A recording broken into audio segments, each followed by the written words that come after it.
ഞാൻ പഞ്ചാബിൽ നിൽക്കെ ഒരു സമയത്ത് പെട്ടെന്ന് ഒരു ഇടുക്കിക്കാരൻ്റെ ചേട്ടൻ്റെ 27 ലക്ഷം രൂപ കടബാധ്യത നീങ്ങിയ ഒരു സാക്ഷ്യം എനിക്ക് കാണാനിടയായി. ആ സാക്ഷ്യം കണ്ടതോടുകൂടി തന്നെ എനിക്ക് എങ്ങനെയെങ്കിലും കൃപാസനത്തിൽ വരണമെന്നൊരു തോന്നൽ തോന്നുകയും ഞാൻ ജനുവരി മാസം 9-ാം തീയതി കൃപാസനത്തിൽ വരികയും ഉടമ്പടി എടുക്കുകയും ചെയ്തു. ഉടമ്പടി എടുത്ത് ഏകദേശം 10 ദിവസം കഴിഞ്ഞു. ഞാൻ രാവിലെയും വൈകിട്ടും കറക്റ്റായി പ്രാർത്ഥനകൾ ചെയ്യുകയും 10ാമത്തെ ദിവസം രാവിലെ പ്രതിഷ്ഠീകരണ പ്രാർത്ഥന ചൊല്ലിക്കൊണ്ടിരിക്കുന്ന സമയത്ത് എനിക്ക് പെട്ടെന്ന് മനസ്സിലൊരു തോന്നൽ തോന്നി. നിനക്ക് വീട്ടിലോട്ട് എതിലെയാണ് വഴി വേണ്ടത്, ആ വഴിയിൽ വിശ്വാസ പ്രമാണം ചൊല്ലിക്കൊണ്ട് നീ ഉപ്പ് വിതറുക.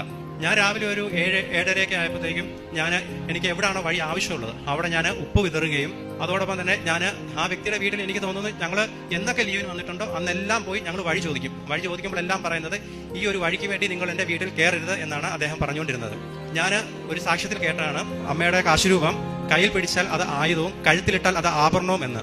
ആ ഒരു സാക്ഷ്യം എന്നെ ഒരുപാട് സ്പർശിച്ചു. ഞാൻ അമ്മയുടെ ഉടമ്പടി കാശുരൂപം എൻ്റെ കൈകളിൽ ഏന്തി ഞാൻ ആ വീട്ടിൽ ചെന്ന് അദ്ദേഹത്തിനോട് ചോദിച്ചു എനിക്കൊരു വഴി വേണം. അപ്പോൾ അദ്ദേഹം എന്നോട് പറഞ്ഞത് ഞാൻ നിനക്ക് വഴി തരാം, എന്തിനാണ് നമ്മൾ തമ്മിൽ വൈരാഗ്യം എന്ന്. അപ്പോൾ അദ്ദേഹം പറഞ്ഞ വഴി എന്ന് വെച്ച് കഴിഞ്ഞാൽ എൻ്റെ തോടിൻ്റെ സൈഡിൽ കൂടെ വഴി തരാം എന്നാണ് പറഞ്ഞത്.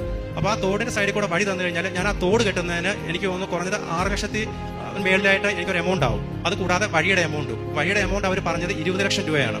അങ്ങനെ ഇരിക്കെ ഇദ്ദേഹം എന്നോട് പറഞ്ഞു ഞാൻ ആ തോടിൻ്റെ അതിലുള്ള വഴി കാണിച്ചു തരാമെന്ന് പറഞ്ഞ് എന്നെ കൂട്ടിക്കൊണ്ട് ആ തോടിൻ്റെ സൈഡിലേക്ക് വന്നിട്ട് അദ്ദേഹം അവിടെ നിന്നില്ല. അദ്ദേഹം പിന്നെ മുന്നോട്ട് പോയി. ഞാൻ പറഞ്ഞു തോടിൻ്റെ ഇതിലെയാണല്ലോ നിങ്ങൾ തരാമെന്ന് പറഞ്ഞ്. പക്ഷേ അദ്ദേഹം അവിടെ നിൽക്കാതെ ഞാൻ എവിടെയാണോ ഉപ്പിട്ടത് അവിടെ വന്നിട്ട് പറഞ്ഞു ഞാൻ നിനക്ക് ഇതിലേ വഴി തരാമെന്ന്. അത് വലിയൊരു അത്ഭുതമായിരുന്നു ഞങ്ങൾക്ക്. വഴി 40 വർഷമായിട്ട് ഞങ്ങൾക്ക് വഴിയില്ലായിരുന്നു. ഉടമ്പടി എടുത്ത് ഫസ്റ്റ് ഉടമ്പടിയിൽ 10ാമത്തെ ദിവസമാണ് എനിക്കിത് സംഭവിക്കുന്നത്. എനിക്ക് തോന്നുന്നു മാതാവ് എന്നെ ആ ഉടമ്പടിയിൽ ഉറപ്പിച്ചു നിർത്താൻ വേണ്ടിയാണ് ഈ ആദ്യത്തെ ഇത് എനിക്ക് തന്നത്.